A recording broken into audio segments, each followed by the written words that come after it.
Le podcast d'aujourd'hui est présenté par Eros et compagnie. Oui!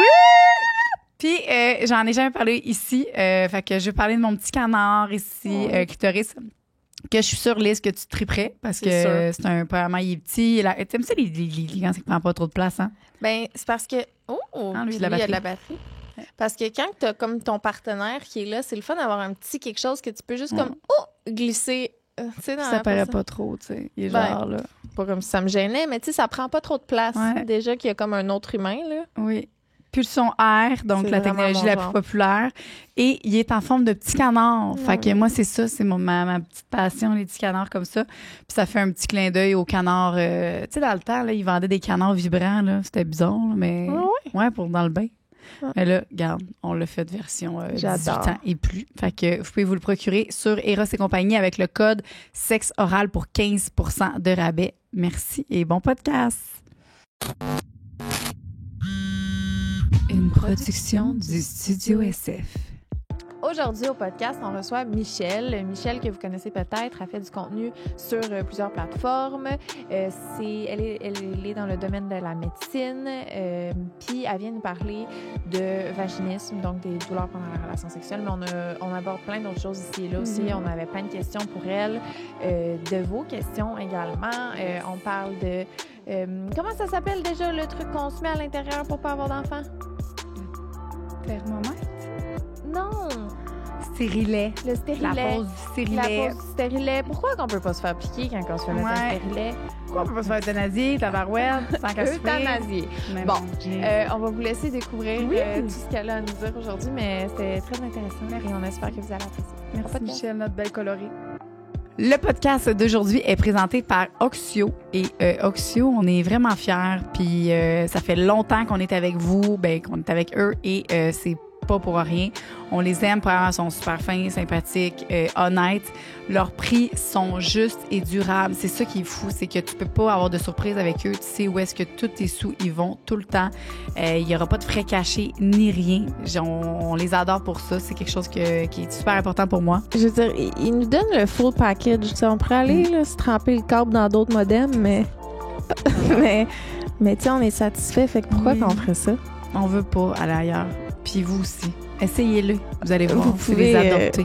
Vous pouvez utiliser le code sexe oral pour essayer Oxio gratuitement pendant un mois, voir si c'est un bon fit avec vous avant de prendre n'importe quelle décision sur le long terme. Eux, ils veulent s'engager avec une belle relation saine avec vous sur des bases données. C'est ça. Fait que sur oxio.ca, code sexe oral, un mois gratuit, tout aussi simple que ça. Oui, tu vas pouvoir laisser gratuitement. Gros bisous. Merci Oxio. On vous aime, on vous aime, on vous aime, on vous aime. Full. Okay. Aujourd'hui, le podcast est présenté par Manscaped. Nos bébés d'amour. Maintenant, ils ont le Chairman Pro qui vient en package. Mais avant de vous parler du package, j'aimerais que Joanie vous parle du Chairman Pro. Oui, parce que je l'aime en tabarouette. Chairman Pro, c'est une tondeuse avec 2 têtes de lames interchangeables. Il y en a une avec 4 lames pour un entretien meilleur et l'autre avec une grille, ce qui fait que ça va être plus proche de ta peau. Ça va faire un meilleur résultat. Et il y a aussi les lames Easy Glide en acier inoxydable associées à la technologie. C'est la Flex Adjuice qui aide à réduire... réduire les frottements à l'origine des irritations. Puis ça, on n'aime pas ça, les irritations. Oui, les irritations. Dans le package, il y a aussi le Power Shave Gel, c'est un gel à raser, ainsi que le sérum après rasage, le Face Shave Soother, pour un soin complet en 3 étapes. Vous pouvez en profiter pour les fêtes, offrir à vos proches. Vous avez le code SEXORAL20 pour avoir un 20% de rabais, ainsi que la livraison gratuite sur le site de manscaped.com. Merci Manscaped. Merci Manscaped.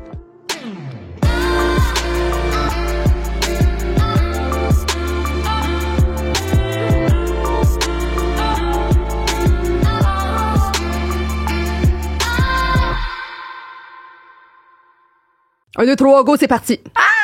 Nous sommes au podcast Sexe oral avec Michel MD. Bonjour. Comment ça va? Ça va bien? Vous m'avez donné un café, là, je suis excitée, là. Yes. Merci d'être là, c'est très gentil. Merci à vous. On a hâte, on a plein de questions préparées aujourd'hui pour toi. Puis on va un peu... en fait, veux-tu partager un peu qu'est-ce que tu fais dans la vie puis pourquoi c'est toi qu'on a choisi aujourd'hui pour parler de ces sujets-là? Ah ben là, ça, ce sera à vous de me le dire. Non, mais moi, en ce moment, je suis médecin résidente en santé publique et médecine préventive. C'est un long titre, là, mais grosso modo, j'ai gradué de médecine en 2019, puis je suis en train de faire ma spécialisation. Je vais terminer dans 4 semaines, peut-être quand le podcast va être sorti, je vais déjà avoir gradué. Félicitations. Merci. Hier, avant-hier, j'étais à ma graduation. C'était excitant. Oh. Mais dans le fond, quand on finit la médecine, on peut aller en médecine familiale, en résidence de médecine familiale ou en résidence d'une spécialité. Puis la santé publique, c'est une spécialisation de 5 ans. Puis nous, on s'occupe de la santé des populations. Puis on agit plus avant la maladie. Fait que, mettons, la majorité des médecins vont traiter des maladies. Mais moi, mon travail, ça va être beaucoup de m'assurer que les gens soient en santé avant la maladie. On appelle ça la promotion de la santé. Ça, c'est comme le gros de mon travail. Mais la santé sexuelle, ça rentre aussi dans la santé publique parce que il y a la promotion de la santé sexuelle, comme c'est une partie inhérente de la santé de toute personne. Il y a aussi la prévention des ITSS, la prévention des problèmes de santé sexuelle. Que moi, ça m'a toujours beaucoup interpellée. Puis j'ai continué pendant toute ma résidence à faire des stages, une demi-journée par semaine en santé sexuelle à la clinique L'Actuelle. Fait que surtout des personnes atteintes de VIH, mais un petit peu de tout là, en termes de problèmes de santé sexuelle. Puis je vais continuer dans ma pratique aussi à faire une journée par semaine là-dedans. Ah, cool. Puis j'aime parler, tu me demandais pourquoi vous me recevez. J'imagine c'est en lien avec les réseaux sociaux. Oui. Non, mais oui. où j'adore parler de ces enjeux-là parce que on a tellement à déstigmatiser. D'ailleurs, c'est beau ce que vous faites. Je trouve que ça contribue tellement à déstigmatiser. Tout le monde a une vie sexuelle, qu'on en parle ou qu'on n'en parle pas. T'sais. Mais moins on en parle, moins on a d'informations pour se protéger puis s'épanouir sexuellement. Fait que... On te reçoit toi parce que c'est toi qu'on avait envie de recevoir. Clairement. Ouais, c'est ça. Là. Non, mais vous avez personne maladroite de demander c'est quoi tes titres. Là. C'est plus ça que je voulais dire. Puis c'est ça, c'est sur TikTok. T'éduques beaucoup, là, tu sais. C'est pour ça qu'on t'a vu là-dessus. Puis c'est ça, on disait, on était supposé te recevoir, là, comme 2 ans. Ben oui, avant vos deux dernières grossesses, là, c'est ça. Fait que, puis tu es aussi une personne très lumineuse. T'es tout le temps bien habillée sur ces vidéos. T'es tout le temps plein de couleurs. Puis moi, ça m'a comme, bip, I want this person, tabarouette. Ou that person, comme on dit. This person. En tout cas, elle, tabarouette. Puis, ça dépend de la distance. Non, c'est ça. Puis t'éduques beaucoup sur... tu fais aussi des genres de petites pièces de théâtre, ce qui m'a bien allumé aussi. Tu fais des genres de mise en scène avec des fausses personnes. Fait que tu fais comme si t'étais... t'es un docteur. Puis l'autre, c'est un client. Fait que c'est cool. Fait que faut aller voir ça. Là. Ils sont vraiment bons. Oui. Faut l'intéressant. La MD colorée. Oui. Ça, TikTok. Et on a des questions pour toi aussi. Aujourd'hui, on avait des questions plus en lien avec le vaginisme, vaginose et tout, puis un peu démystifier le tout. Mais avant ça, est-ce que tu peux nous dire pourquoi que tu es allée vers ça? Est-ce que, parce que là, tu disais tantôt que tu étais plus spécialisée dans le monde queer et tout. Y a-tu une raison pourquoi tu es allée vers ça? C'est un peu un hasard, en fait. Quand j'ai commencé ma résidence, on faisait des stages cliniques qui avaient un lien avec la médecine préventive, on va dire. Fait qu'on en faisait en pédiatrie sociale, puis en santé sexuelle aussi. Puis je suis tombée en amour avec la clinique, dans le fond, L'Actuelle, mais avec aussi le type d'approche en santé sexuelle. Fait que le fait qu'on parle ouvertement. Vraiment, notre but, c'est de rendre les patients confortables. C'est un safe space. Puis ça devrait être... tous les lieux de santé devraient être un safe space pour parler de tous les enjeux de santé, incluant la santé mentale puis la santé sexuelle. Mais j'ai vraiment trouvé ça là-bas. Puis c'est là où je trouvais que mon rôle de médecin, tu sais, n'étant pas médecin de famille, je peux pas voir des patients pour... tous les problèmes de santé. On peut se spécialiser un petit peu dans un domaine. C'est là où je trouvais que j'avais le plus mon utilité parce que moi, j'aime ça, le contact avec les patients, puis j'aime ça, m'adapter à chaque personne qu'il y a devant moi, puis essayer de trouver les mots, puis la manière d'interagir pour qu'ils se sentent bien. Puis en santé sexuelle, on en a vraiment besoin de cet art, là, un petit peu de la médecine, puis de faire sentir les gens le plus confortable possible dans des situations puis qui peuvent être aussi inconfortables. Moi, ça m'a tout de suite passionnée. Puis j'ai toujours été... j'ai toujours fait la promotion de l'acceptation de tous, puis j'ai toujours voulu travailler pour briser les préjugés, puis je trouvais que là, c'était un bel endroit pour le faire. Ouais. Bravo, merci de le faire. Ben merci à vous. Et là, avant de commencer, tu nous avais dit que, on parlait du le premier point, c'est le vaginisme. Ouais. Tu nous avais dit que tu avais déjà eu des douleurs, toi aussi. Est-ce que tu peux nous en parler de qu'est-ce que tu as fait, puis comment tu as su que c'était ça? Ou... Oui, le vaginisme, d'abord, parce qu'il y a plein de mots qui commencent par vagine. Vaginisme, c'est surtout les douleurs à la pénétration. Fait que ça peut être à l'insertion d'un tampon. Souvent, ça commence comme ça avant les premières relations sexuelles.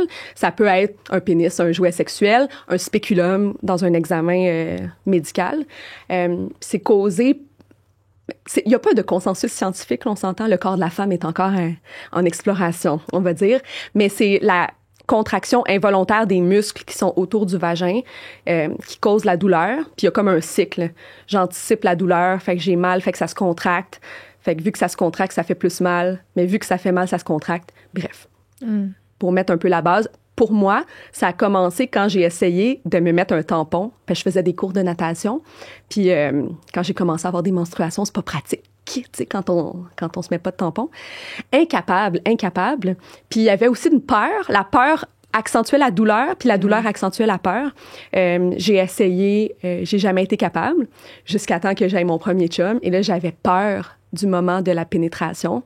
Ça fonctionnait pas. Puis là, c'était vraiment une roue entre l'anticipation de la douleur puis la douleur pour vrai. Puis ça a pris plusieurs mois, puis comme moi qui fais des lectures, puis différentes techniques pour réussir à surpasser ça. Et c'est revenu plus tard dans ma vie quand, disons, j'avais des problèmes de couple, si on veut. Et là, les douleurs sont revenues lors des relations sexuelles. Puis ça arrive assez fréquemment que quand il y a moins de désir, puis quand notre corps veut pas vraiment la relation sexuelle, ben il se contracte, si on veut, puis les douleurs peuvent revenir. Fait qu'il y en a qui ont ça vraiment de manière assez sévère tout le temps, tout au long de leur vie. D'autres, ça va et ça vient. Moi, c'est mon expérience avec ça, puis c'est toute une situation complexe puis particulière à chacune. Fait que c'est plus, en tout cas, avec ce que je comprends, c'est plus relié à des traumatismes. Des fois, justement, la peur qui fait que tu te contractes. C'est ton subconscient qui se protège en genre de contractant, puis là, il fait comme non, je veux pas. Bien, pour certaines personnes, oui. Pour d'autres, non. C'est ça l'affaire qui est complexe. Il y en a qui ont du vaginisme depuis le début, puis qui n'arrivent pas à surpasser ça, mais pourtant, ils ont du désir sexuel, ils ont vraiment envie d'avoir une pénétration.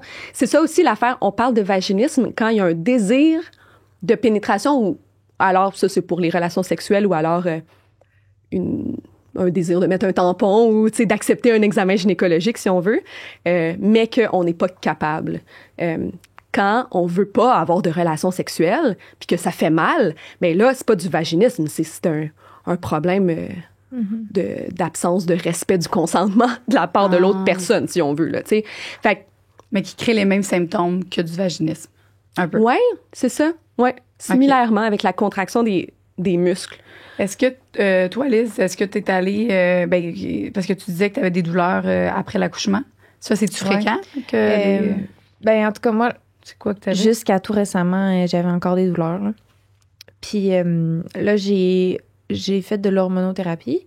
On parlait plus tôt là, des hormones. Là. Puis elle m'a prescrit du Vagifem, qui est comme de l'estrogène que tu te mets dans cette région-là, finalement. Puis je me sens vraiment mieux depuis. C'est vraiment plus facile. Ça comme humidifie un peu.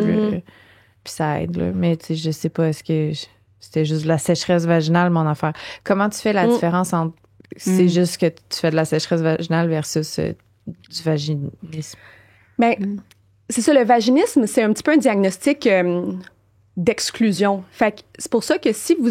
De base, c'est pas normal d'avoir mal dans les relations sexuelles. La sexualité, ça devrait être le fun. On n'a pas à endurer de la douleur, sauf si c'est ça qu'on veut, là, tu sais. Sauf si c'est ça qui nous amène du plaisir. Fait que si vous avez vraiment des grosses douleurs dans les relations sexuelles et que ce sont des relations que vous voulez avoir, là, tu sais, ben, ça vaut la peine d'aller voir un médecin juste pour écarter d'autres causes qui sont facilement traitable, on va dire, ou qu'on peut traiter plus facilement. Oui, la sécheresse vaginale pour des femmes, mettons, ménopausées, l'atrophie vaginale aussi qui vient avec la ménopause, la périménopause. Ça, c'est quoi l'atrophie vaginale? C'est quand le manque d'estrogène, justement, avec la ménopause, amène un amincissement comme des parois du vagin. Ça devient plus sensible, puis ça devient plus sec aussi. Fait que, puis ça, il y a d'autres traitements, des médecins plus spécialisés que moi prennent en charge, disons. Mais c'est ça, le médecin va regarder anatomiquement, est-ce qu'il y a quelque chose qui pourrait faire mal? Sinon, est-ce qu'il y a une vaginite, une vaginose? Ça, les fameux vagines quelque chose, là. Bon, vaginite, c'est une infection à champignons, à levure, là. Vaginose, c'est une bactérie, en fait, qui infecte le vagin, la trichomonase, ou en tout cas, on a différentes choses qui peuvent infecter le vagin, puis ça peut faire mal. C'est pas à cause de la contraction des muscles, c'est à cause qu'il y a une infection. Une infection du col de l'utérus causée par une ITSS, une cervicite qu'on appelle. Fait qu'une chlamydia qui se loge au niveau du col, ça peut causer de la douleur à la pénétration. Comme juste pour donner quelques exemples, ou une irritation, des gens qui se lavent le vagin, on sait qu'il faut pas, qui font des douches vaginales, qui mettent du savon, qui mettent des produits dans le vagin. Bon, ça, c'est toutes d'autres raisons d'avoir des douleurs à la pénétration qui doivent être explorées médicalement. Après ça, quand ça, c'est pas le cas, puis qu'on remarque qu'il y a une contraction des muscles involontaire, éventuellement, on peut venir au diagnostic de vaginisme. Puis là, malheureusement, le traitement est plus complexe que juste une pilule ou une crème.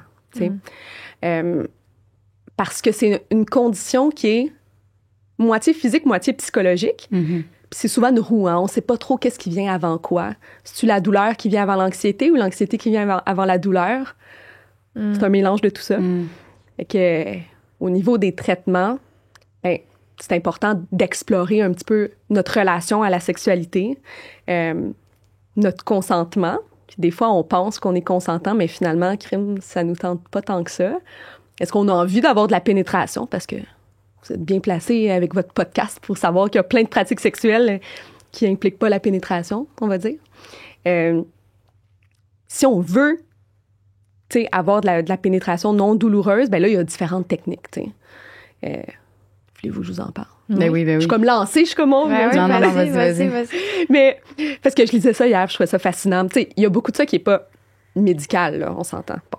Mais il y a une technique qui est de s'habituer à la pénétration tranquillement avec des dilatateurs, genre. Commencer avec la taille d'un crayon, mettons. Après ça, la taille d'un doigt. Puis ça peut être avec les doigts, là. Le petit doigt, l'autre doigt d'après, puis éventuellement 2 doigts, etc. Avec du lubrifiant, parce que ça aide, disons, à avoir moins de douleur. Puis après ça, ben tranquillement, on s'habitue jusqu'à temps qu'on n'ait plus de douleur à une taille, puis on va à une taille plus grande. Puis il y en a, là, des produits qui se vendent qui sont faits pour ça, jusqu'à temps qu'on arrive à la taille d'un pénis, par exemple. Après ça, il y a des exercices de respiration, de méditation. Il y en a ça peut être fait en psychothérapie, avec une sexologue. Je pense que les sexologues sont... Un hypnothérapeute aussi. Oui, l'hypnose aussi a été démontrée comme étant efficace pour ça. Mais c'est sûr, des fois, il faut aller chercher l'expertise de quelqu'un qui est spécialisé là-dedans. Il y a des physiothérapeutes aussi qui sont spécialisés en... Ils appellent ça, je pense, rééducation périnéale, en tout cas. Bon. Ouais, physiopérinéale. Puis il y a des Kegel, là, tu sais, les contractions volontaires. Puis ça, pourquoi ça aide? C'est qu'on apprend à connaître notre corps, puis à comprendre quand est-ce que nos muscles sont contractés, puis comment les relâcher. Fait que là, ça peut aider à acquérir le contrôle sur nos muscles du périnée. Très intéressant. Fait que... Il y a beaucoup de clientes qu'on reçoit que c'est justement, ils sont allés voir une gynéco ou physio-périnéale, puis que là, c'est des dilatateurs, des boules pour ça. Parce que moi, je pensais que ce qui était important, c'était vraiment d'être contracté, d'être crispé, genre pour faire l'amour. Finalement, c'est ça, la relaxation est autant importante que la contraction. Puis justement, il y en a qui sont hyper tonifiés. Hypertonique. Hypertonique. Puis il y en a d'autres qui sont au contraire, qui sont pas capables de. Fait qu'en tout cas, c'est vraiment là. Le vagin, là, il faut vraiment, comme tu dis, apprendre à le connaître, puis savoir vraiment, là. Puis c'est ça, il y a plein d'outils pour nous permettre d'avoir du plaisir.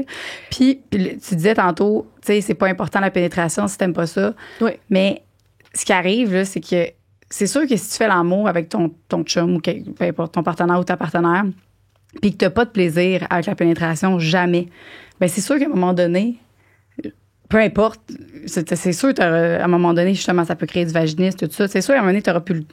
Fait que moi, c'est pour ça que je suis comme, crème, moi, je me mets un jouet, là, puis j'ai du plaisir, là. Tu sais, des fois, un jouet sur ton clitoris ou tu stimules le clitoris, en même temps, tu peux, là. Tu sais, c'est clitoris qui est comme le genre de starter de ça.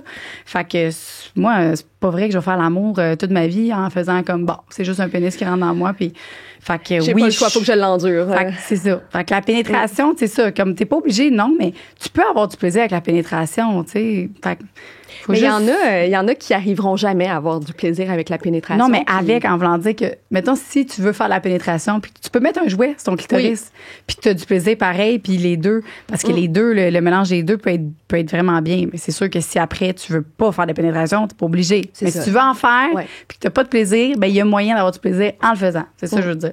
C'est comme... Puis je pense que comme explorer son corps, c'est comme ça le premier traitement médical, là, tu sais, à partir d'un jeune âge, là, déculpabiliser les filles puis les personnes avec une vulve et un vagin d'explorer leur corps. Puis moi, c'est drôle parce que je parlais de santé sexuelle, puis ça s'appliquait pas à moi du tout, les conseils. Puis là, à un moment donné, j'étais comme, attends, mais moi, je suis pas très à l'aise avec ma sexualité. Puis là, j'étais avec, tu sais, l'aspect du plaisir sexuel. Moi, j'étais convaincue dans ma tête que la sexualité, c'était pour qu'il y ait une pénétration, pour que, ben, moi étant hétérosexuelle, pour que l'homme ait une pénétration, puis ait un orgasme, puis mon travail était fait, si on veut. Alors que je parlais de santé sexuelle moi-même, tu sais, fait qu'en tout cas, je pense qu'on est... Ça, c'est récent ou c'est... Cette découverte-là, ça fait peut-être 2 ans, et j'avais déjà commencé à m'impliquer comme... pour déstigmatiser, on va dire, la santé sexuelle, le plaisir sexuel. Puis j'avais pas compris que finalement, je parlais comme si ça s'appliquait pas à moi. Je pense qu'il y a beaucoup de filles, personnes avec une vulve, un vagin qui ont grandi aussi dans un environnement où le sexe était principalement vu comme la pénétration pour l'orgasme, l'éjaculation, là, tu sais, l'orgasme masculin. Okay. Ben, la relation, ça, se termine quand l'homme a éjaculé. C'était ça, le... Ben oui. Comment t'as réappris que tu t'es réapproprié ça un peu? Est-ce que t'as des... Ben, c'est principalement avec des partenaires très, comme, empathiques, puis très concentrés sur mon plaisir aussi, puis en étant honnête. Mettons, avec mon chum actuel, je lui ai parlé de comme tout mon historique, mon cheminement, puis du fait que je me sens coupable quand on n'a pas de relation sexuelle, même si je le sais que c'est pas lui qui me met la pression, mais c'est comme d'être ouverte avec mon chum. Puis je pense que en m'informant aussi, là, en regardant des séries, en lisant sur les différentes manières d'avoir du plaisir, puis en comprenant que c'est pas vrai que il faut absolument qu'il y ait pénétration pour que ce soit considéré comme de la sexualité. On peut avoir une sexualité différente qui, des fois, implique la pénétration, d'autres fois, non. Que tout ce cheminement-là mental, ça fait partie un petit peu du traitement des problèmes de santé sexuelle qui sont pas... qu'on peut pas traiter avec une pilule, là, tu sais. Ouais, des séances de masturbation à 2, c'est vraiment le fun. On en fait de plus en plus, nous aussi. C'est vraiment là... Ça, ensemble, puis on est à côté, puis ça, c'est incroyable. Oui, j'approuve. Je pensais pas parler de mes plaisirs sexuels ici, mais je suis d'accord. C'est le fun.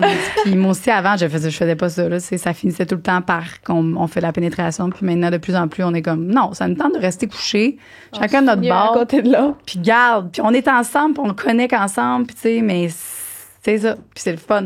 Il n'y a pas de bonne puis de mauvaise réponse. Non.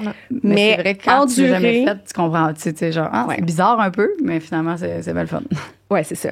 Mais je disais, il n'y a pas de bonne et mauvaise réponse, mais endurer une douleur à la pénétration Oui, pour faire clairement. plaisir à ton partenaire, ça, c'est une mauvaise réponse. Je suis d'accord. Puis si ton partenaire attend ça de toi, pire réponse encore, tu sais. Puis les douleurs aussi, ça m'arrivait beaucoup. C'était au début des relations sexuelles. Puis ma sexologue, elle m'avait dit, c'est que ton vagin, souvent, c'est qu'il est pas prêt à recevoir. Le vagin, il parle. Fait que c'est comme une bouche qui a pas de bouche, en tout cas, bref. Puis il te le dit, tu sais, les préliminaires pour les femmes, tu sais, un gars, ça n'a pas autant besoin de préliminaires, même si c'est vraiment le fun, puis les gars aiment ça. Mais les femmes, nous, on a besoin de préliminaires pour que notre vagin soit prêt à recevoir le pénis. Puis ça, ben moi, j'avais beaucoup de douleur, mais c'était vraiment juste au début, puis plus ça avançait, puis plus comme c'était correct. Puis elle dit, c'est ça, endure pas cette douleur-là au début, tu sais. Elle dit, fait juste dire, regarde, j'ai besoin de préliminaires. Soit tu peux te les faire toi-même, ou soit que vous pouvez les faire ensemble. Puis, tu sais, pour vrai, c'est vraiment ça, là. Depuis ce temps-là, ça l'arrive, là, des fois, que je suis comme un petit vite, let's go. Mais c'est pas le fun. C'est jamais le fun. Ben. Puis, c'est ça. Puis, il sait. Puis, il y en a de moins en moins. Il sait maintenant, fait qu'il est comme, non, genre, on va prendre le temps, let's go. Puis là, des fois, je suis comme, non, c'est correct. Puis, genre, non, on va prendre le temps. Je suis comme, non. Tu sais, on est comme tout le temps, on dirait que je reviens tout le temps dans mes vieux patterns, des fois. Puis, c'est pour ça que ça prend un bon partenaire, justement. Oui, puis c'est un travail en évolution, là, dans le sens que la sexualité peut changer à l'intérieur d'un couple. Puis ça peut aller bien, jamais eu de douleur à la pénétration. Puis là, bang, soit parce qu'il y a eu un événement, où il y a eu un accouchement, où il y a eu peu importe quoi, où il n'y a rien eu absolument. Puis là, ça commence à faire mal. Puis là, tu te dis, ah ben non, là, je vais pas lui dire qu'il va penser que je suis plus attirée ou je sais pas, mais c'est une évolution à deux ou à plus, là, indépendamment, qu'il faut aborder. C'est vrai.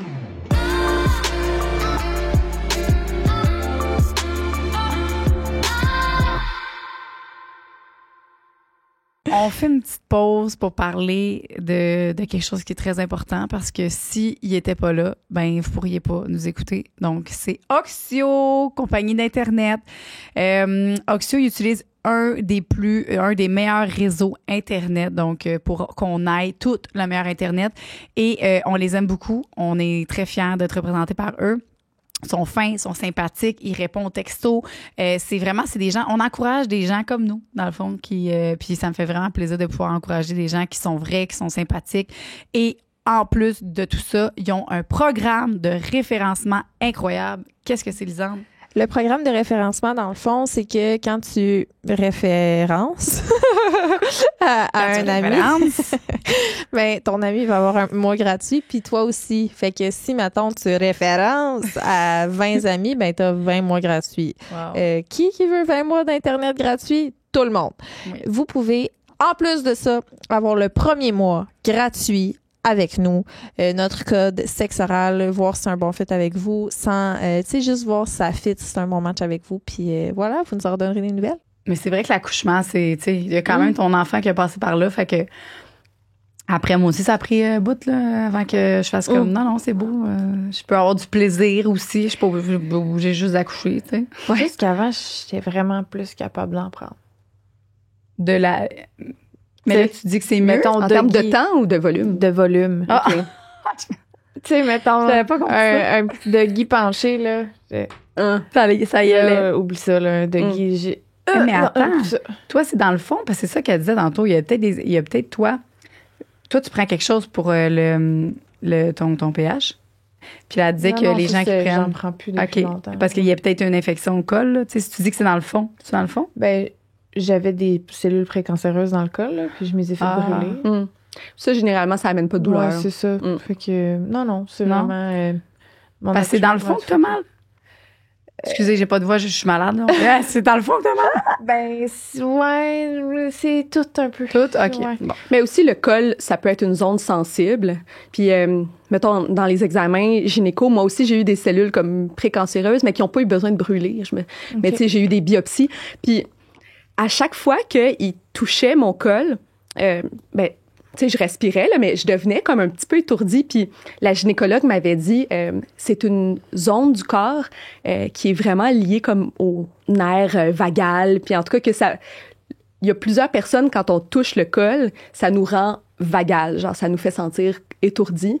Puis il y a des gens qui ressentent de la douleur quand on touche trop fort leur col. Des fois, c'est juste une variante de la normale, là. C'est-à-dire, toi, t'aimes pas ça. Il y en a d'autres qui atteignent l'orgasme là, en touchant le col. Il y en a d'autres que ça leur fait un peu mal. Après, il faut juste écarter, c'est ça, des infections, des problèmes autres. Ouais. Mais... Eh ben, c'est une zone du corps bizarre. Oui, ben c'est ça. C'est juste que ça varie. Je pense que je prenais pour acquis que moi, mon corps, mon vagin était capable de tout prendre. Il était bien correct. Là, non, c'est plus relax. Déjà que ça soit mieux, c'est déjà bon signe. Ça veut de dire tout prendre, tu comprends, on va. C'est pas ça que je voulais dire. C'est sorti un peu de prendre n'importe quel. Non, c'est pas ça que je voulais dire. Il y a aussi le plancher pelvien. Est-ce que tu recommandes souvent aussi, vu que là, avec les années, ou même pas de base, il y a des gens qui le plancher pelvien, bébé, pas juste bébé, mais les années, ça descend. Puis là, ça peut créer des douleurs aussi. Ça, est-ce que tu en réfères beaucoup? Est-ce que tu as comme des gens, est-ce comme une majorité de personnes qui ont des douleurs qui vont aller pour le plancher pelvien? Qui vont aller en rééducation là, pour faire des contractions. Oui, ben c'est que c'est vu qu'il descend avec les années puis avec les bébés aussi. Ça, moi, j'en vois pas beaucoup parce que c'est ça arrive, mettons, après des grossesses, puis après ça encore plus pour des femmes plus âgées, on va dire. J'en ai vu dans certains stages, puis quand on arrive à, tu sais, ce qu'on appelle, mettons, la vessie qui descend, le vagin qui descend, tout ça, c'est plus une spécialité des gynécologues, ça. Mais, ouais, c'est ça. OK. Puis le fait que tu es référé au bon endroit. Oui. Okay. Mais ça m'est jamais arrivé de voir des gens qui se plaignaient de ça. Okay. Après, pour le contrôle des muscles au niveau du périnée, ben là, les sexologues, par exemple, peuvent être des bonnes personnes, des physios. Ouais. Parfait. On a une question ici. Oui. Là, on l'a déjà adressé, mais c'est juste parce qu'il y a un mot que je comprends pas. Ça disait comment différencier le vaginisme, vaginose et la vestibulodynie. Oh, OK. Fait que, on a parlé des autres. Ouais. Souvent, ce qui est confondu, c'est vaginisme, puis vestibulodynie, qu'on appelle aussi vulvodynie. Honnêtement, je n'étais pas super familière avec ça. Je suis allée lire là-dessus en préparation du podcast parce que c'est toutes des choses qui sont en découverte aussi. Puis les deux, le vaginisme puis la vestibulodynie, sont vraiment en découverte parce que, encore une fois, c'est l'interaction entre le corps puis l'esprit. La vestibulodynie, c'est une hypersensibilité au niveau de la vulve. Fait que le vestibule, c'est au niveau de la vulve entre tout ce qui est pas l'orifice vaginal, l'urètre, le clitoris, tout ce qui est comme à l'intérieur des petites lèvres, là, on appelle ça le vestibule. Fait que c'est pour ça, vulvodynie ou vestibulodynie, c'est une douleur, une hypersensibilité à l'extérieur au niveau de la vulve, qui peut amener des douleurs à la pénétration, mais la douleur va se trouver à l'extérieur. Puis c'est comme ça, une hypersensibilité. Puis les causes, les traitements sont pas entièrement connus. Fait qu'il y a des nouvelles recommandations de prescription de certaines crèmes, par exemple. Puis encore une fois, il faut éliminer d'autres causes. Par exemple, une vulvite. Ça, c'est comme une vaginite, mais au niveau de la vulve, c'est causé par un champignon. Ça devient rouge. Puis il faut éliminer, mettons, une crise d'herpès, puis d'autres choses comme ça. Mais il y a des personnes qui ont juste une hypersensibilité, une douleur. C'est comme un afflux de terminaisons nerveuses qui envoie le mauvais signal au cerveau, qui envoie un signal de douleur plutôt qu'un signal juste de toucher ou alors de plaisir. Fait que, mais ça, si jamais c'est le cas, vraiment une douleur importante quand on touche la vulve ou une douleur qui est à l'extérieur quand on a de la pénétration, ça aussi, c'est la même chose. Aller voir un médecin, on commence par rule out, là, par exclure d'autres causes. Puis ensuite, ça, il y a des nouvelles lignes directrices. La littérature avance là, avec des recommandations. Puis même, je dirais, il y en a plus que pour le vaginisme, parce que le vaginisme pur, là, c'est le contrôle des muscles. Alors que la vestibulodynie, c'est vraiment l'hypersensibilité à l'extérieur. Fait que il y a différents types de crèmes qui existent, d'autres sortes de traitements. Fait que Ouais. Ça, c'est une autre raison d'aller voir le médecin. Ça aussi, c'est comment ça, on ne sait pas encore les causes. Ça peut être traumatisme ou quelque chose. Ou est-ce que ça, c'est plus... la plupart des cas, les gens, ils sont de même depuis le début de les relations ou ça, des fois, ça peut partir n'importe quand? Ben, ça, c'est une bonne question. Je saurais pas te le dire. OK. Je suis moins comme consciente du lien entre comme traumatisme et vulvo-vestibulodynie versus le vaginisme, là, où c'est plus documenté. Mais oui, c'est une zone du corps vraiment complexe, puis qu'on est en train de découvrir. C'est fou, hein? Étonnamment. On est tellement en retard. Tabarouette, en 2024. Hein? Les hommes, ils payent pas pour savoir c'est quoi qui se passe avec le vagin de la femme. Ils s'en calissent. Je sais, c'est ça la fin. Il faudrait qu'il y ait des femmes riches là, qui payent ça. C'est qui les femmes riches? Ça s'en vient.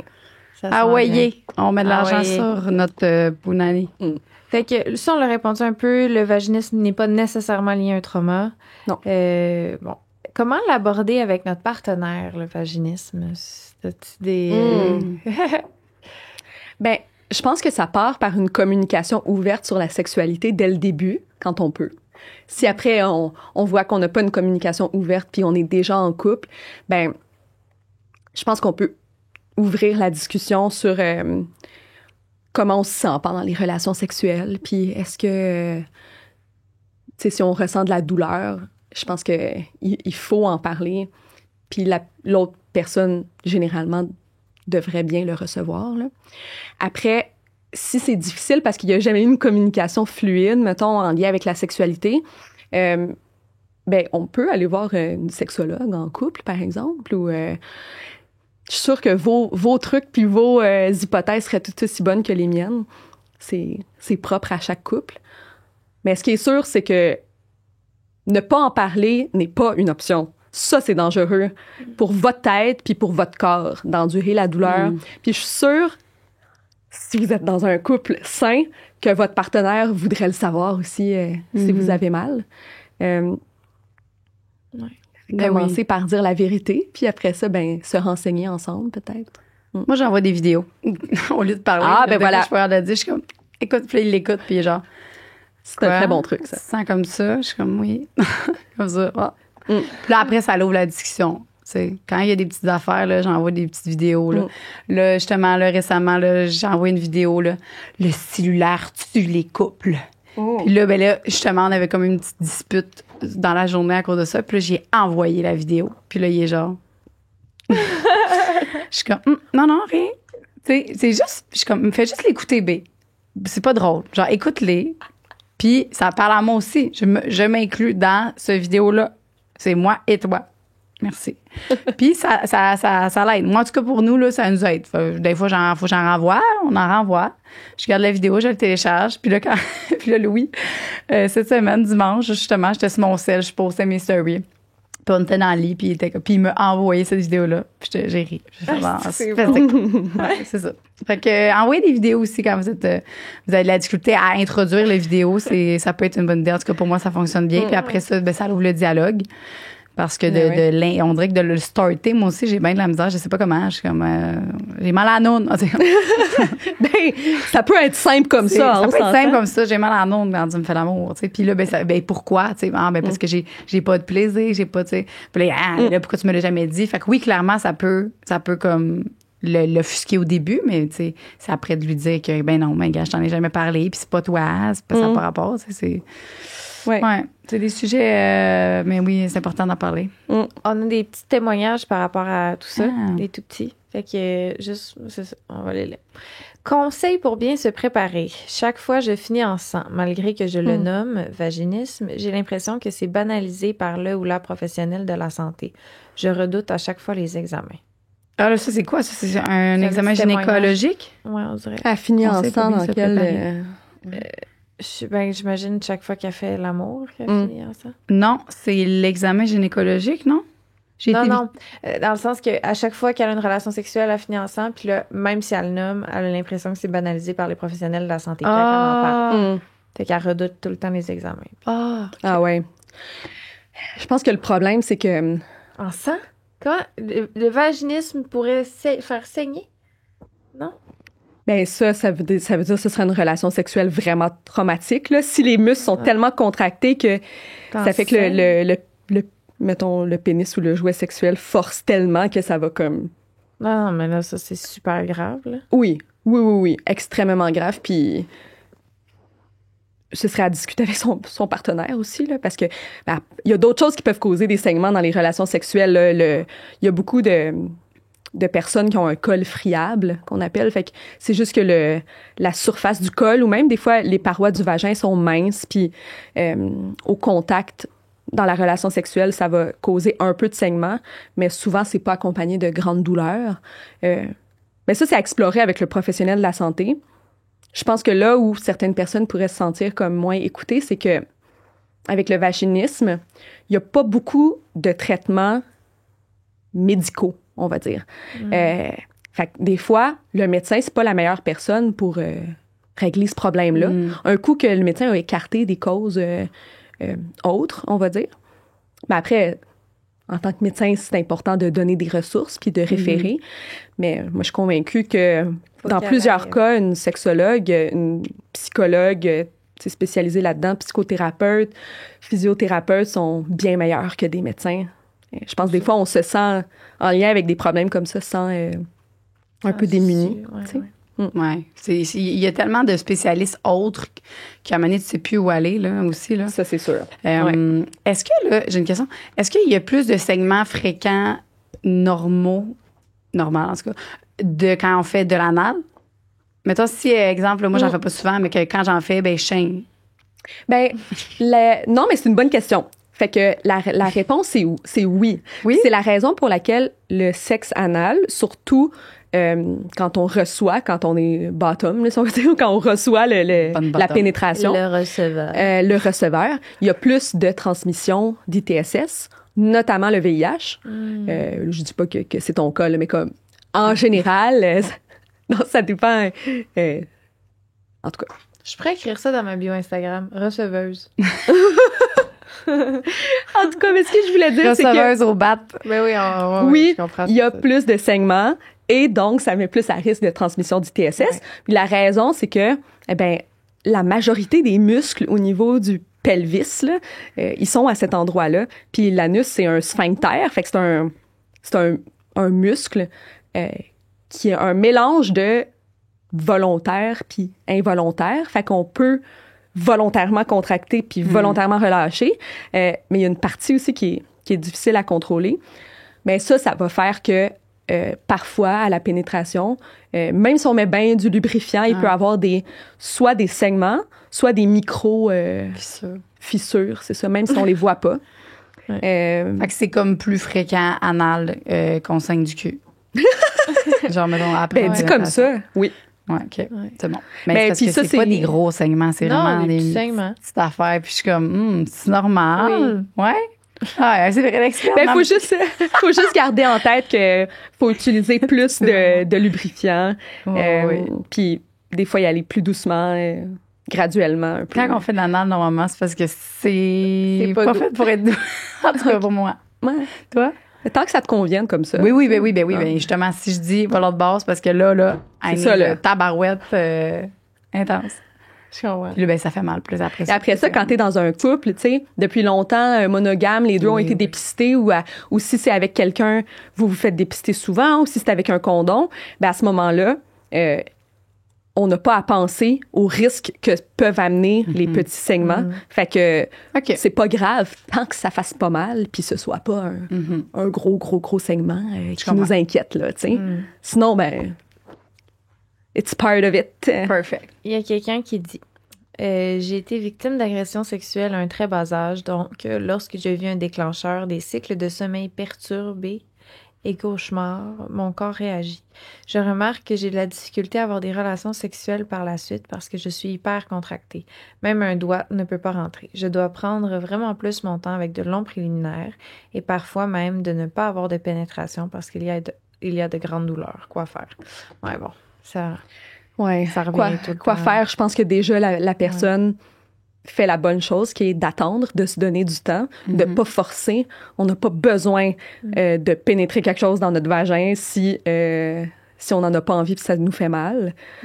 Après, je pense que cette personne-là pourrait consulter en sexologie ou en psychologie, psychothérapie chez quelqu'un qui est spécialisé en trauma, tu sais, agression sexuelle, puis aussi en un peu, psychologie de la sexualité. Puis d'en parler à ses partenaires aussi, si je l'espère, si cette personne-là est dans une relation où il y a des partenaires qui sont assez compréhensifs puis empathiques en lien avec ça. Mais c'est vrai que c'est souvent le cas, puis c'est pas facile. Quelqu'un demande comment cultiver le désir et maintenir sa libido malgré la douleur. J'associe involontairement le désir à la douleur puisque la pénétration peut souvent être douloureuse. Tu disais tantôt que c'était pas normal d'avoir de la douleur.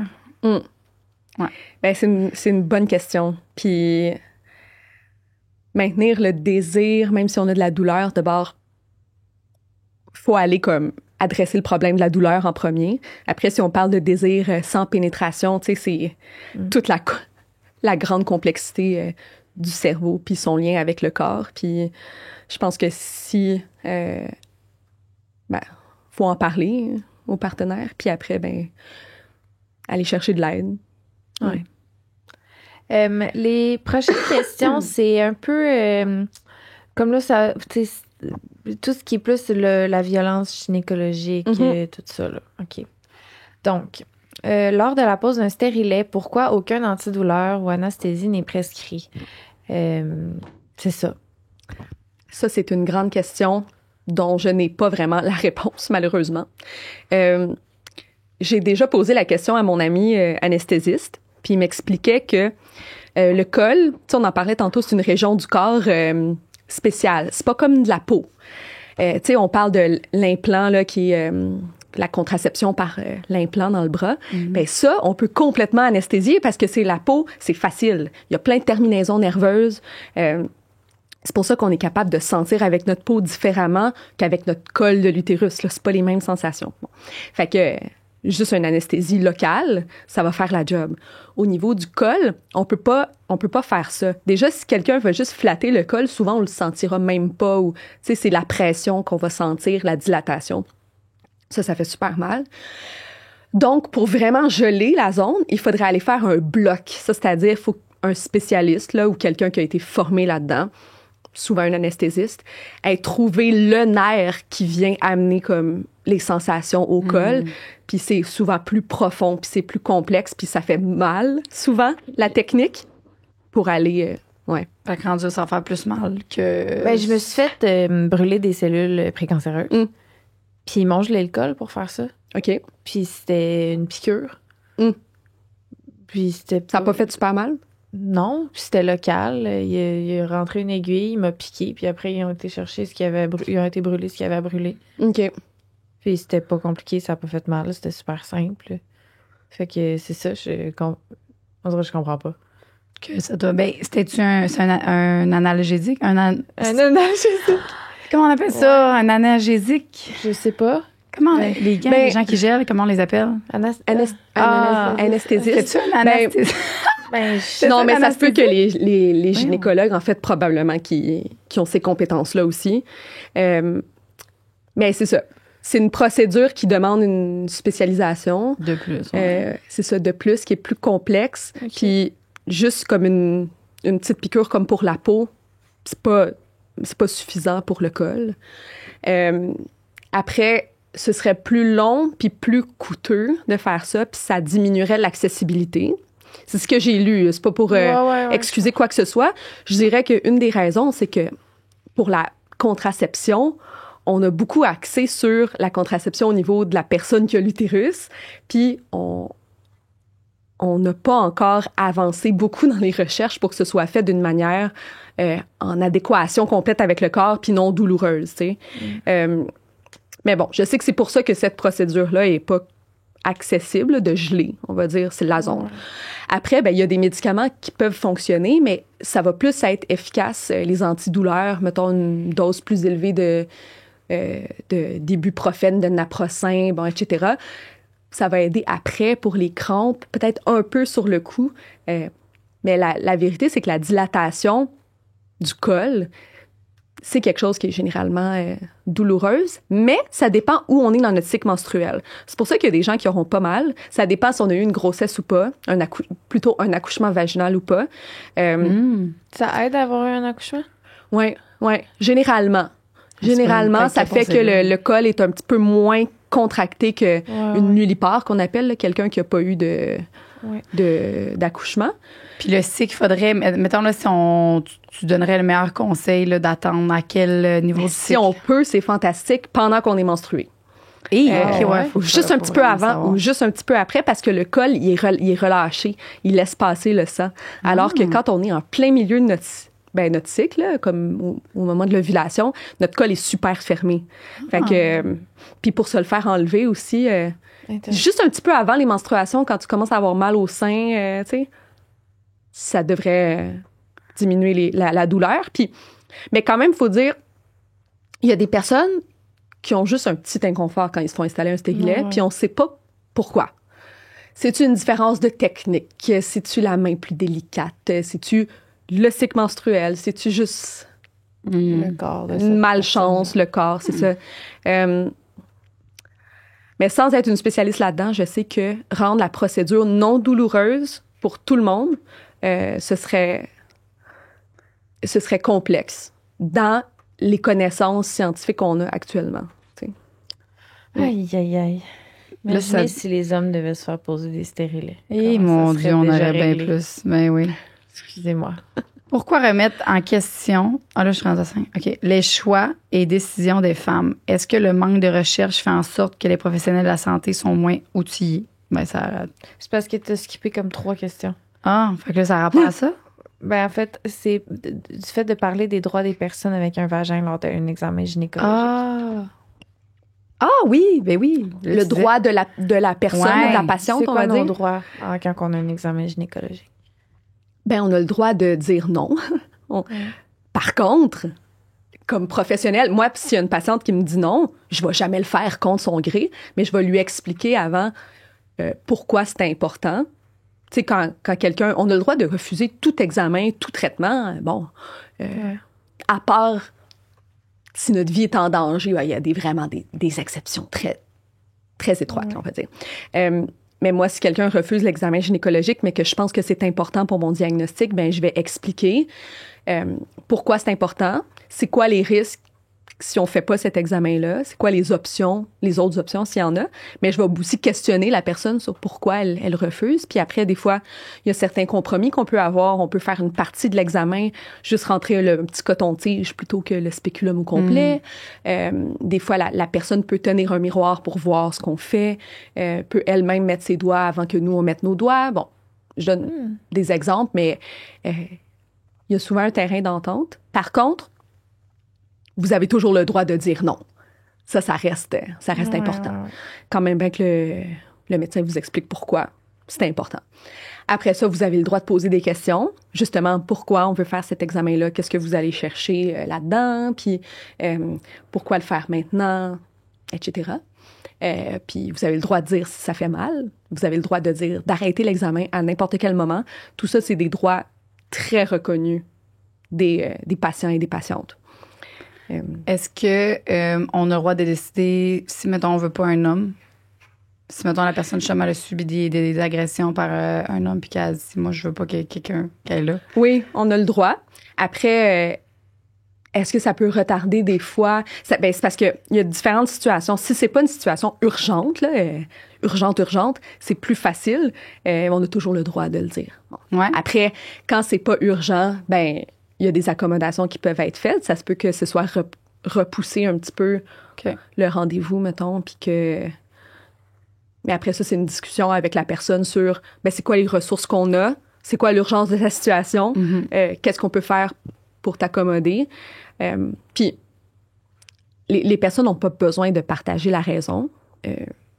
Vous avez pas besoin. Mais si vous exprimez brièvement comme la raison, des fois, ça peut aider à trouver la meilleure solution pour vous selon la situation médicale. Ouais. Okay. Mais la question que j'en avais lue, c'était pourquoi autant remettre en question les choix et les décisions de la femme? Est-ce que le manque de recherche fait en sorte que les professionnels de la santé sont moins outillés? C'est une bonne question. Ça dépend de quoi on parle par remettre en question les choix, comme quel choix. Les vaccins, il y a beaucoup, c'est comme reconnu. Là. Il y a beaucoup de gens qui sont, en ce moment, là, je te dirais il y a beaucoup de discussions par rapport aux vaccins. C'est souvent les gens, je veux pas de vaccin, tu sais, depuis la COVID. Là. Fait que ça peut être comme mon, je veux pas faire vacciner mon enfant ou je veux le faire, tu sais, puis c'est peut-être, en tout cas, Ben, mettons, dans ce cas-là, je pense que, tu sais, moi-même, comme professionnelle de la santé, c'est une situation que je trouve difficile quand je sais que quelque chose a le potentiel prouvé d'améliorer la qualité de vie, la longévité, diminuer la mortalité ou la morbidité, ou en tout cas, peu importe. Quelque chose qu'on sait qui bénéficierait à la santé, mais qui est refusé par la personne. Il faut le respecter, puis ouvrir le dialogue le plus possible. Ouais. Mais je pense que c'est une situation extrêmement complexe, puis peut-être que certains professionnels de la santé ont plus de misère à naviguer avec ça. Pour ce qui est de plus la femme en particulier, je pense que la médecine, c'est pas comme une science absolue, mais est-ce qu'il existe une science absolue? Peut-être les mathématiques, on va dire, là, mais comme tout est en évolution, puis c'est très subjectif. C'est pour ça que les conseils médicaux sur les médias sociaux, puis tout ça, il faut vraiment faire attention avec ça parce que tout est comme individuel puis propre à chacun. Là. Fait que puis la médecine a des limites. Il y a des choses qu'on comprend pas. Puis on sait pas comment traiter. Puis des fois, le médecin, son rôle, c'est d'évaluer. Y a-tu l'air d'avoir quelque chose de grave, quelque chose que je peux traiter? Je comprends pas ce qui se passe. Ben, il y a rien que je peux offrir pour l'instant.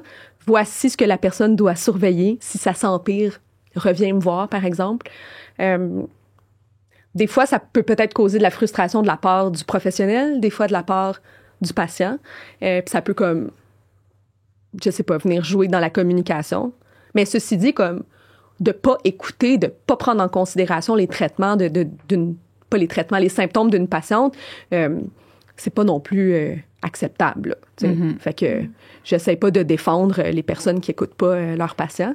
Quelque part, votre santé, votre corps, votre choix, là, tu sais. Mais je sais que moi, ça vient me frustrer, en tout cas, quand je vois quelqu'un puis que je suis comme, je sais pas ce que t'as. Je sais que t'as pas ça. Des fois, on arrive au bout de ce qu'on peut offrir, tu sais. Là, c'est une question personnelle pour toi. OK. Tu parles beaucoup de tes problèmes d'acné sur TikTok. Je pense vivre la même chose avec mon stérilet qui semble causer une poussée de boutons. Quoi faire? D'abord, on peut expliquer pourquoi. Parce que j'ai fait bien des recherches pour moi-même aussi, là. Mais, tu sais, souvent, l'acné varie avec le cycle menstruel. Généralement, plus on a d'estrogène, moins on a d'acné. Mais encore une fois, il y en a que ça va être le contraire. Là. Bon. Fait que c'est généralement quand on a une baisse d'estrogène juste avant les menstruations que les boutons vont sortir. Et, excusez, ça me pique. Bon. À partir de 17 ans, moi, j'ai pris la pilule combinée parce que j'avais quelques boutons. Puis, un des effets chez plusieurs personnes, c'est de réduire l'acné de la pilule contraceptive combinée, c'est-à-dire qu'il y a de l'estrogène et de la progestérone dedans, comme quand même la majorité là, des pilules contraceptives, le timbre aussi. Donc, j'ai pris ça pendant longtemps. Puis là, après ça, je me suis dit, je vais me faire installer un stérilet parce que moins compliqué, plus besoin de prendre de pilules. Il va être installé là jusqu'à temps que je veuille avoir une grossesse, mettons. Faut regarder le temps, là, c'est entre 5 et 10 ans. Puis après, ça va régler le problème. Fait que j'ai fait ça, je l'ai fait installer, puis j'ai arrêté de prendre la pilule. Puis le stérilet, moi, c'était avec hormones, c'est seulement de la progestérone, pas d'estrogène dedans. Donc, ça fait que j'ai enlevé mon apport d'estrogène. J'ai de l'estrogène naturellement dans mon corps, bien entendu, mais il n'y avait plus comme cet apport de la pilule, si on veut. C'est la même chose que toi, t'as eu? Probablement. Mais il y a certaines personnes pour qui se faire installer un stérilet, même s'ils n'avaient pas pris de pilule avant, ça va causer de l'acné. C'est un effet secondaire du stérilet avec progestérone, du stérilet avec hormones. Avec hormones, c'est ça, pas du stérilet de cuivre. C'était comme un long détour pour expliquer un peu pourquoi ça arrive. C'est ça, un effet secondaire connu. Mais quoi faire, là, c'est à discuter avec son professionnel de la santé ou son médecin de famille ou son gynécologue, si c'est un gynécologue. Des fois, ça passe. Moi, c'est pour ça que, mettons, j'ai attendu longtemps avant de l'enlever. Déjà, je l'avais, ça me tentait plus de l'enlever puis de recommencer à zéro. J'ai attendu vraiment longtemps. Il y a beaucoup de personnes, ça va rentrer dans l'ordre. Moi, c'est pas rentré dans l'ordre.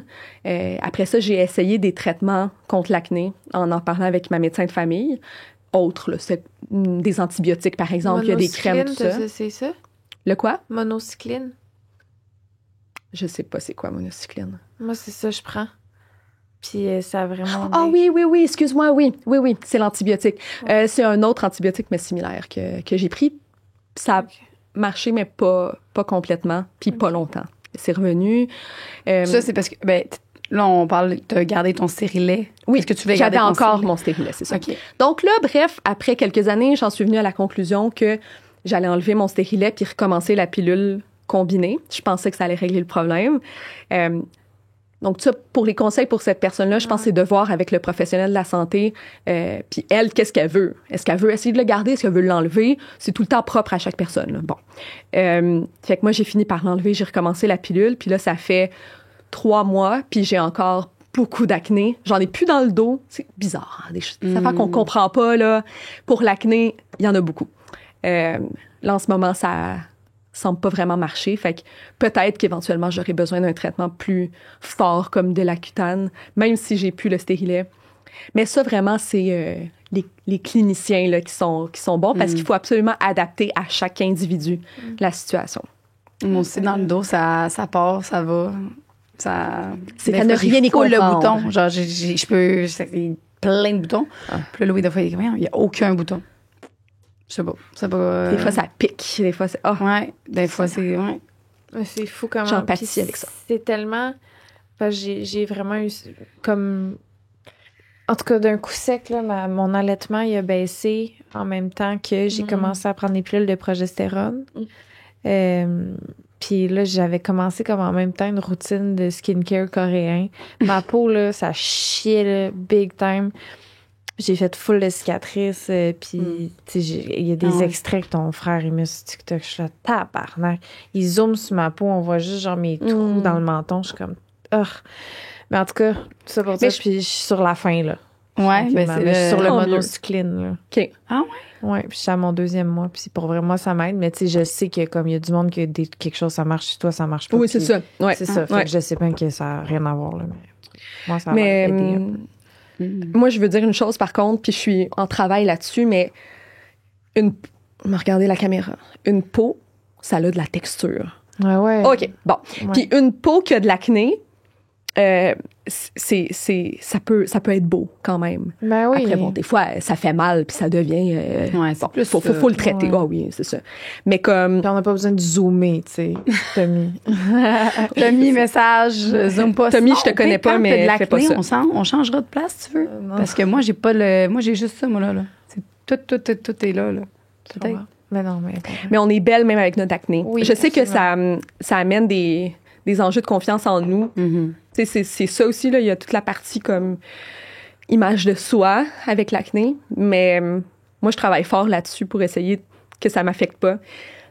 Mais c'est normal que ça nous affecte aussi. Fait que c'est un problème bien complexe, l'acné. Ouais, ça... Tout un casse-tête. Ça gosse. T'avais fait une vidéo, justement, que t'avais porté une belle petite robe puis qu'on voyait ton dos. Puis t'as dit, la manée, c'est beau, là, c'est vrai, là. Moi aussi, la manée, je peux pas mettre ça, crème, on voit tout mon dos, j'ai plein de boutons, la manée, c'est fatigant, là. Tu sais, elle est super belle, là, crème, là. Ils ont juste à pas me regarder le dos, ils sont pas contents. Puis honnêtement, cette journée-là, j'avais failli me changer. J'ai dit, je peux pas mettre cette robe-là.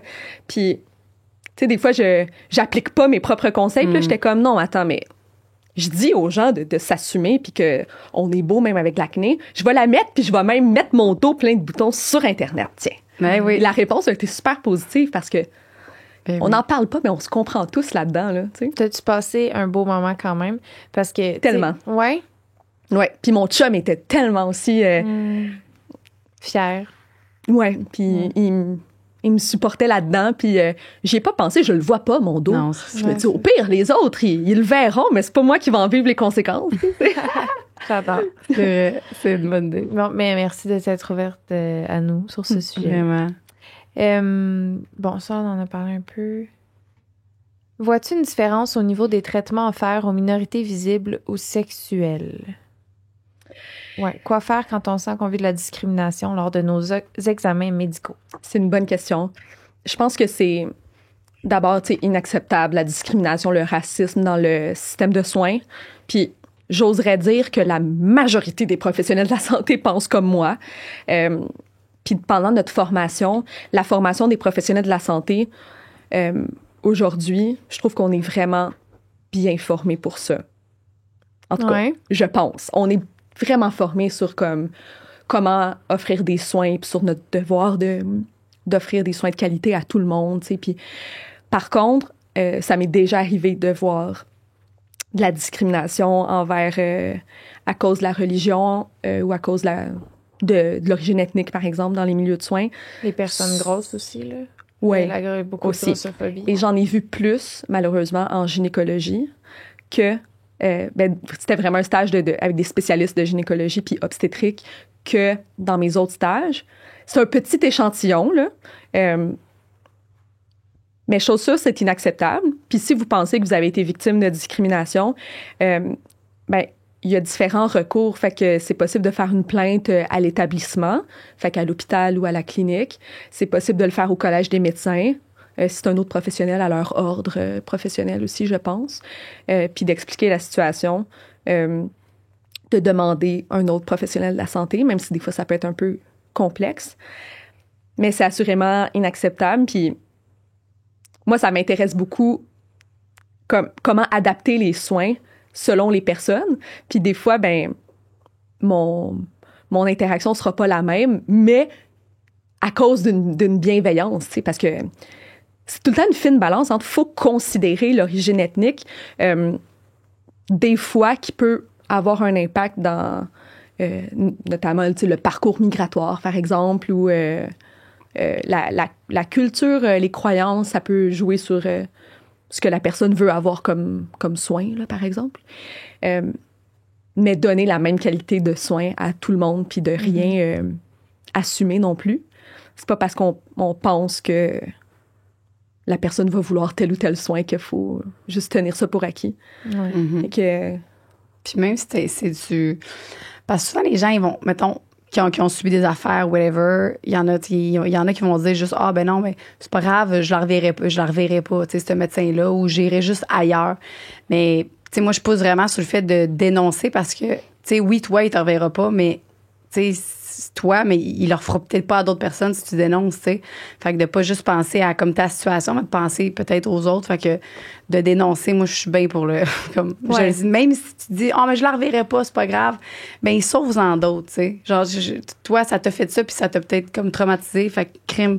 On peut arrêter ça, là. Genre, je sais que quand la personne est là dans son cheminement, oui. Il y en a pour qui ça réactive, mettons, le trauma, ou tu sais, mais... Oui, exact. Mais je te parle, mettons, c'est parce que la réaction, c'est « Ah, ben non, moi, je la reverrai pas. » C'est ces réactions-là que je suis comme...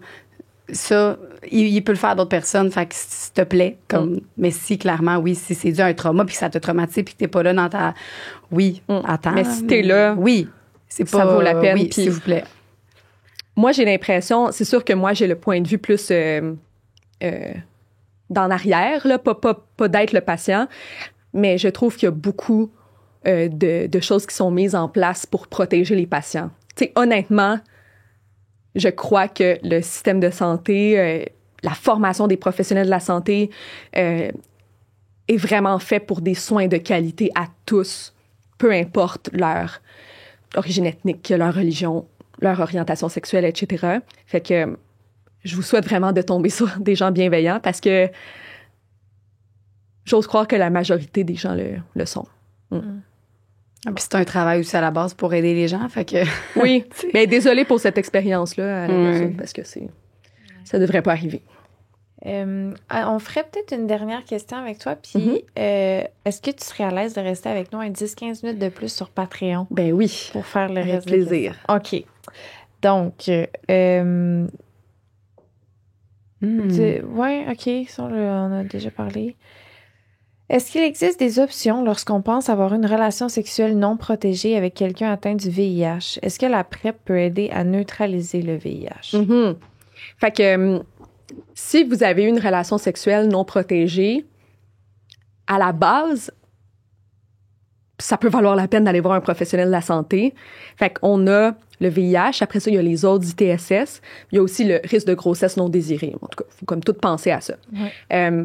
Si on pense qu'on a eu une relation sexuelle non protégée avec une personne qui a le VIH, là, faut savoir d'abord que la majorité des personnes qui ont le VIH ne peuvent pas le transmettre parce que la majorité sont traitées. Puis la majorité des gens traités sont ce qu'on appelle indétectables. C'est-à-dire que ça va comme endormir le virus à un niveau indétectable dans le sang. La personne va toujours l'avoir, mais pourra pas le transmettre. Là, je vous dis pas de croire sur parole. Si c'est un partenaire comme occasionnel, vous venez juste de le rencontrer, on peut pas prendre sur parole. Bon, si c'est votre partenaire de longue date, sachez que on n'a pas... Oui, c'est ça. Mais comme... c'est possible pour les personnes qui ont le VIH d'avoir des relations sexuelles de manière très sécuritaire avec leur partenaire. Bon. Mais ensuite, c'est sûr qu'on ne peut pas être sûr à 100% si c'est dans plusieurs types de relations, on va dire. Puis si on n'est pas sûr si la personne a le VIH, nous, en clinique, on va évaluer le risque. C'était quoi le type de relation sexuelle? Fait que, on parlait des relations anales. Quand on reçoit une relation anale, c'est le risque le plus élevé. Quand on donne une relation anale, c'est le deuxième. Une relation vaginale, c'est le troisième. Puis une relation orale, c'est le dernier, en décroissance. Sauf si on a un bobo dans la bouche ou on a une lésion sur le vagin. Bref.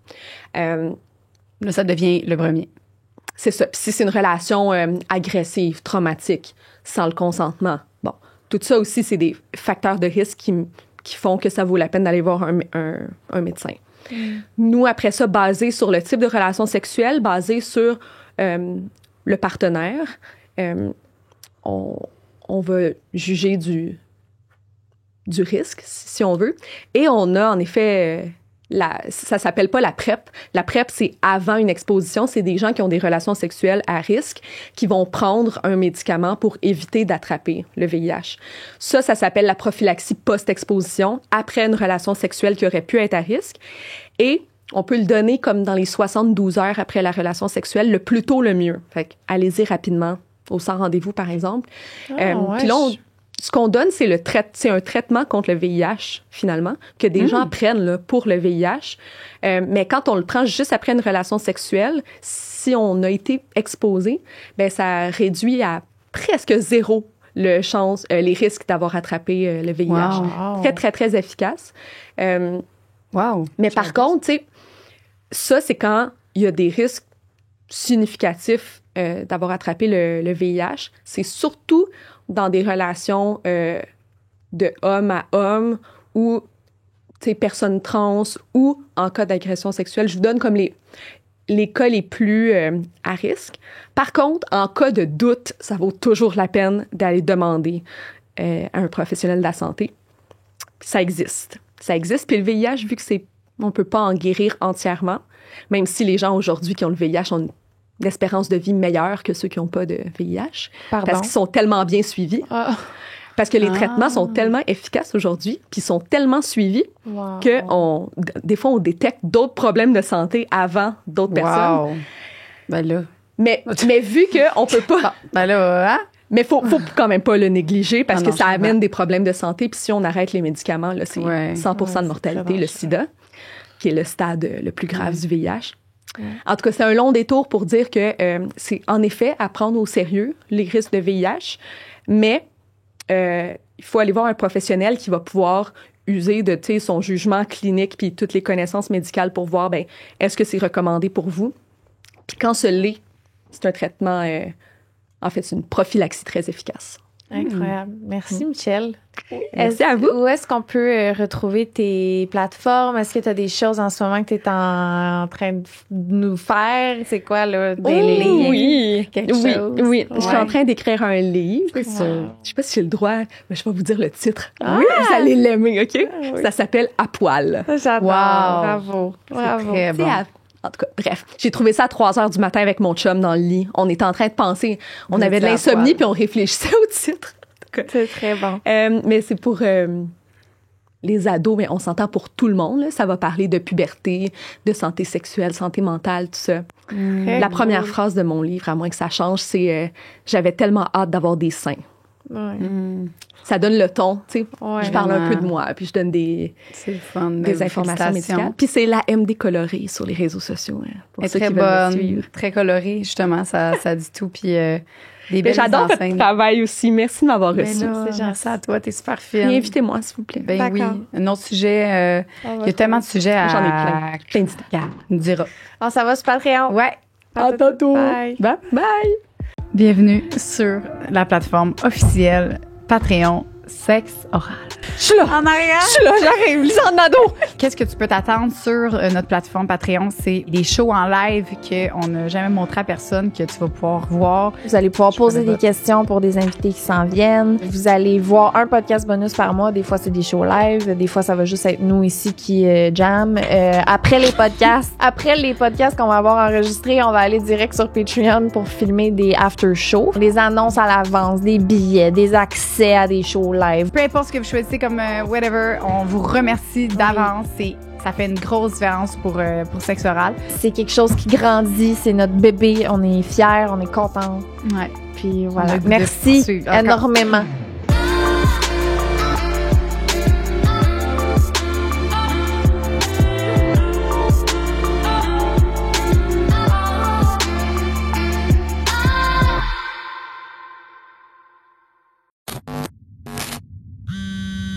Une production du Studio SF.